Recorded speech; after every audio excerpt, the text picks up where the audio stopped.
Imam Syafi'i teh mujtahid. Imam Syafi'i moal aya 2. Tapi Imam Syafi'i pas ngajtihad hiji masalah puyeng. Dikadiekeun lain, dikaditukeun lain, dimusyawarahkeun jeung ulama-ulama lain teu kabahas. Tetap aya nu teu kabahas ku Imam Syafi'i ge. Imam Syafi'i ngadoa ka Gusti Allah ieu can terpecahkeun masalah teh. Aduh, puyeng. Sapoe, 2 poe, seminggu, 2 minggu, sebulan, 2 bulan Imam Syafi'i teh ngaijtihad hiji masalah teh teu kabongkar sama sakali. Sapantar Imam Syafi'i anu ilmuna teh geus langsung ti Gusti Allah. 12 ban mah tah geus nu ilahar. Nya mah geus macam-macam mujtahid atuh. Dan nya mah talar Quran lagi umur 12 tahun. Nya mah wah geus jadi mujtahid teh jadi mufti teh jadi mufti umur 14, umur 17 tahun geus langlang buana ka unggal nagara. Imam Syafi'i, tapi aya hiji masalah teu kabongkar. Nya tetep merenung bae isi saha nu bisa ngabongkar masalah ieu. Di negara Baghdad saat eta aya hiji jelema ngangon embe ngaranna Syaiban. Ngangon embe tanyana mengangon embe asal isuk-isuk ka gunung ka leuweung zohirna seperti kitu. Sore-sore balik ngagiringkeun embe. Zohirna sehari-hari seperti kitu. Teu cacampuran jeung masyarakat teh komo jeung pamarentah mah nya nama alergi jeung pamarentah. Jeung jelema ngangon bae zohirna seperti kitu. Horenganan nya nama nyalametkeun agama. Ibadah di leuweung teh embe mah embe bae cang horeng maksudna lain embe teuing. Ibadah ka Gusti Allah, zikir. Horeng nyana waliyun min auliyaillah. Wali, mantap nya deh bisa nu ngangon bae di lembur.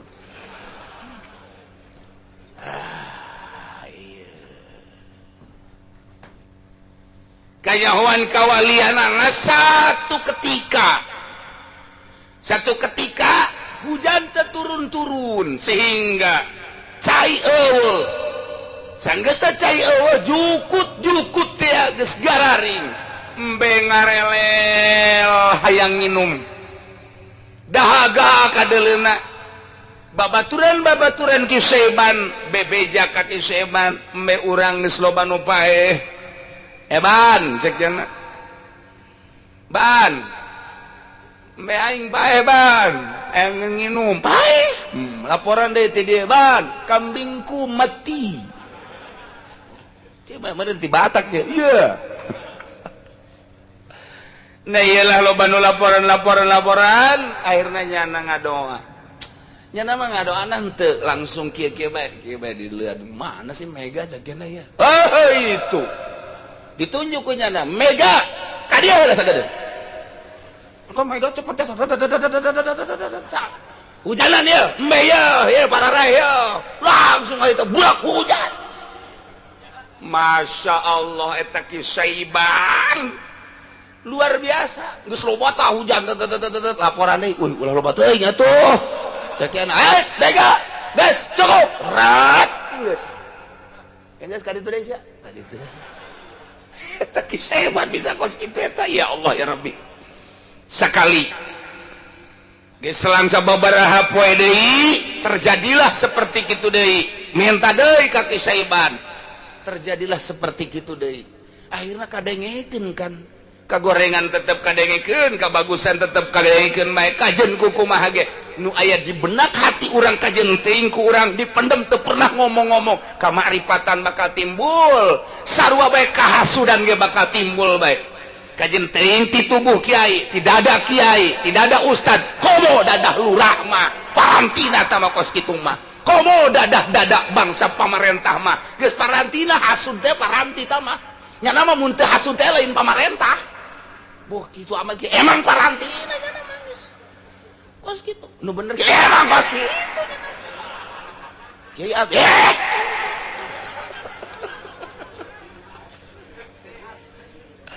atunya lamun bala lener mah teu hasud teu sirik pidik atunya nang urusan rakyat eta mah nama menerakam macan mun nyaho hayang nyaho ke macan tutul eta teu kabeh nu jadi macan-macan nu jadi mamacan teh kadenge eta bagus jeung gorengna dada urang teh teh kadenge bae ku batur kajen kukumaha ge kajen teuing urang jadi kiai ditutupan make udang-udang make sorban wayah hasud kanyahoan bae ku batur wayah ria kanyahoan bae ku batur padahal disumput-sumput ku urang ngomongna urang ngomong sufi bae ngomongna ngomong wali bae ngomong kiai bae mapatahan bae wayah hasud kaambeul ku jelema kajen teuing urang nyumput bae kajen teuing kukumaha ahli ikhlas kanyahoan bae ku masyarakat sebab eta teh tadi sarapih-rapihna meuyeum tarasi capeup mabuk sabagus-bagusna ngabubuy tarasi tetep kaambe bae urang keur leumpang budak bau belum tarasi jayeuna teh kaambe urang keur leumpang waduh opor ieu bangun wal ka mana sugan di ondang jeung teh tolol teh budak ngambe doang aduh teh kadengekeun kisah bante seperti eta bahkan satu ketika terjadi tanpa nurunkeun hujan bebeja kabeh babaturan ngangon-ngangona bahwa ieu embe urang geus kalancih kuari kurang jukut di Bagdad saat eta kisah hebat ulah gandeng-gandeng berem jukut hejo sia bedak usararejo embe dikadijakeun kabeh boh urang mun ngangon jeung kisah hebat mantep urang mah mantep urang Imam Syafi'i ngadenge bahwa kisah hebat seperti eta saat eta cek Imam Syafi'i di jalan aing deuk datang ka manehanana Imam Syafi'i ti kota kaleuweung manggihan kisah hebat diuk di hareupeun kisah hebat persis sakumaha budak leutik sakola di hareupeun guruna tungkul sieun ka guru persis seperti eta titah naon bae ku guru daek sagede Imam Syafi'i anu geus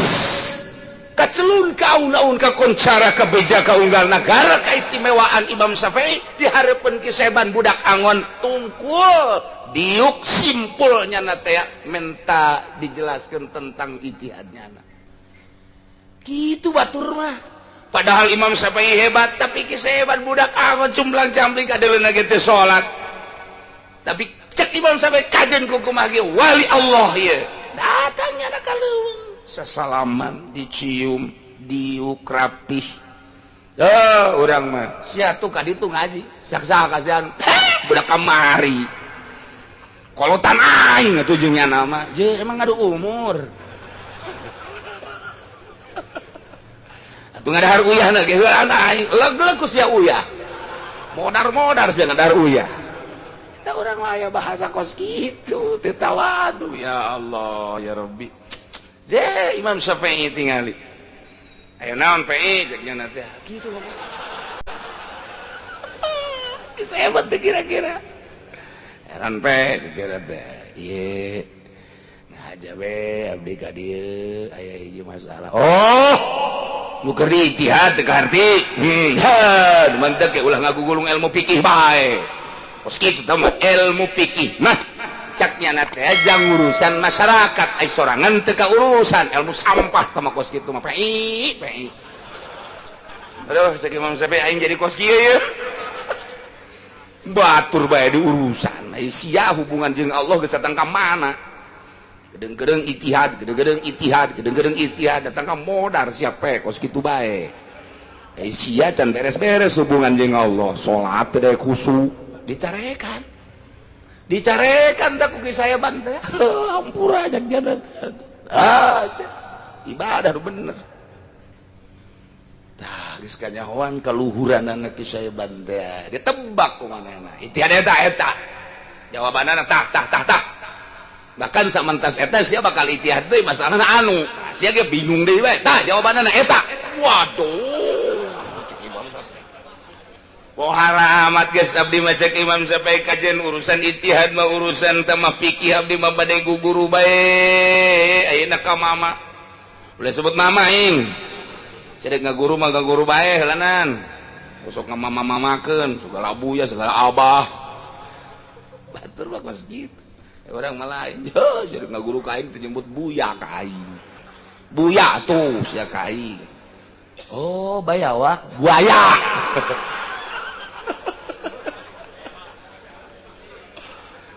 Masya Allah Imam Syafi'i ngaguru batin ka Kisaiban ninggalkeun urusan ijtihad heula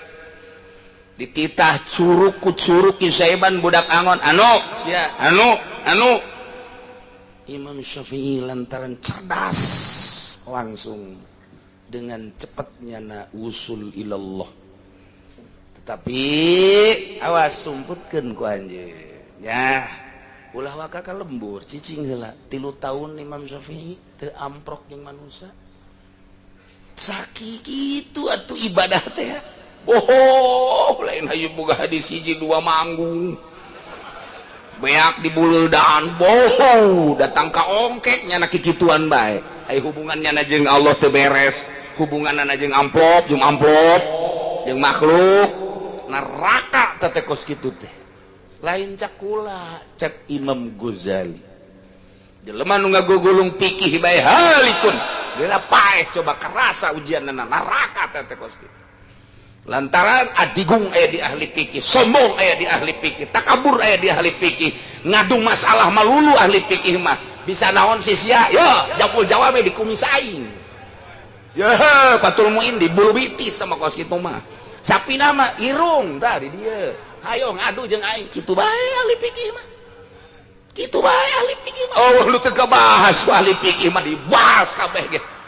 NU ngebahas tentang fikih dina bahsul masail geus berbagai wudu salat segala muamalah ubudiyah geus beres kabeh muncul permasalahan bagaimanakah manusia kalau jantungnya rusak kemudian diganti oleh jantung hewan sementara jantung yang akur dengan jantung manusia adalah jantung babi bagaimana andai kata manusia jantungnya diganti oleh jantung babi diselesai di NU dibahas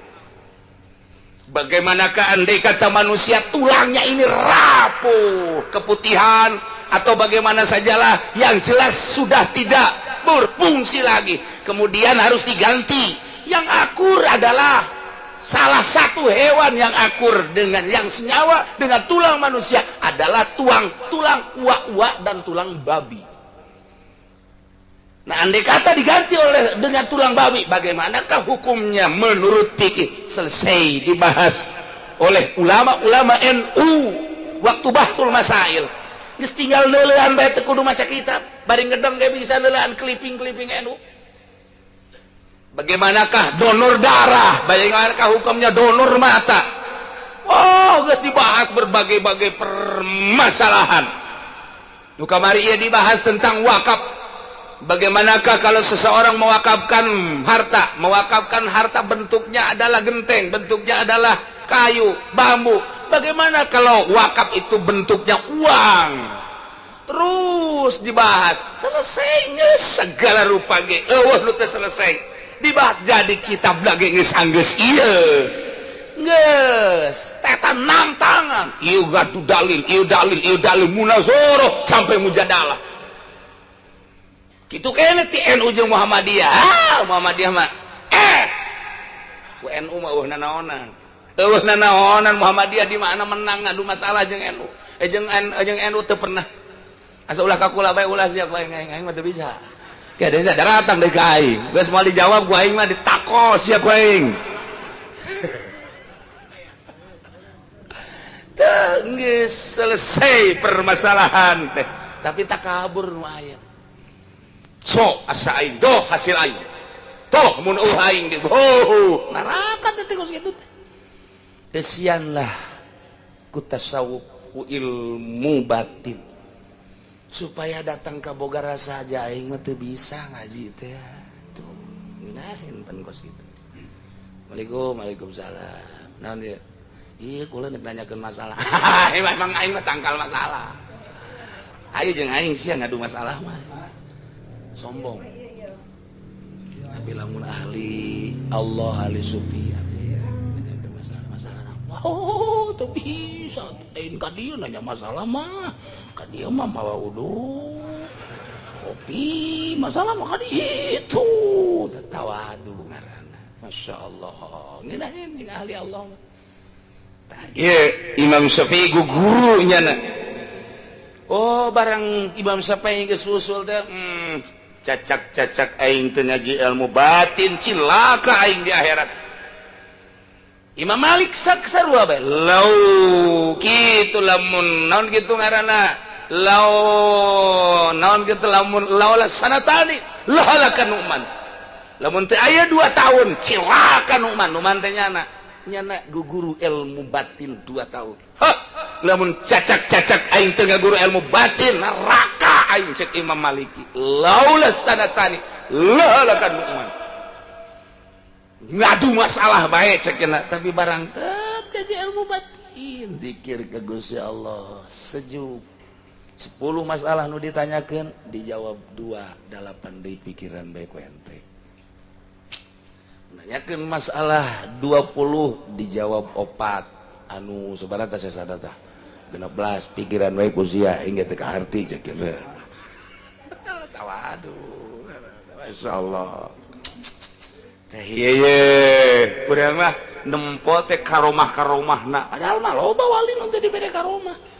ngan osok dibere jang pangbubungah sakumaha nabi dibere mukjizat wali dibere karomah ketika dibere karomah nyana mah embungeun ngan kulantaran Allah mere timbul keyakinan anu pohara tambah sakieu teh gitu aing ieu waduh barang hujan jibreg aing karomah berarti kehujanan keneh berarti aing itu lain karomah mah biasa bego mun teu kehujanan ka arah insyaallah ieu tas dahar jadi sebuah karomah berarti itu blon tuh ieu Imam Syafi'i be guguru batin jadi jana teh udeng-udeng teh dibuka heula guguru ka tukang angon ya Allah ya Rabbi etalah bisa nambah hujan nang Allah kene lantaran geus wau jeung Gusti Allah kos kitu nah iyalah maha kawasa Allah maha sampurna kekawasan Allah lantaran Gusti Allah teh allazi anzala minas sabai ma'an nurunkeun hujan ti luhur langit melalui mega proses-prosesna turun hujan nah ieu dibahas ulama panjang luar biasa sehingga muaroboh antara ulama ieu antara ahli filsafat ulama fikih jeung berbagai-bagai ulama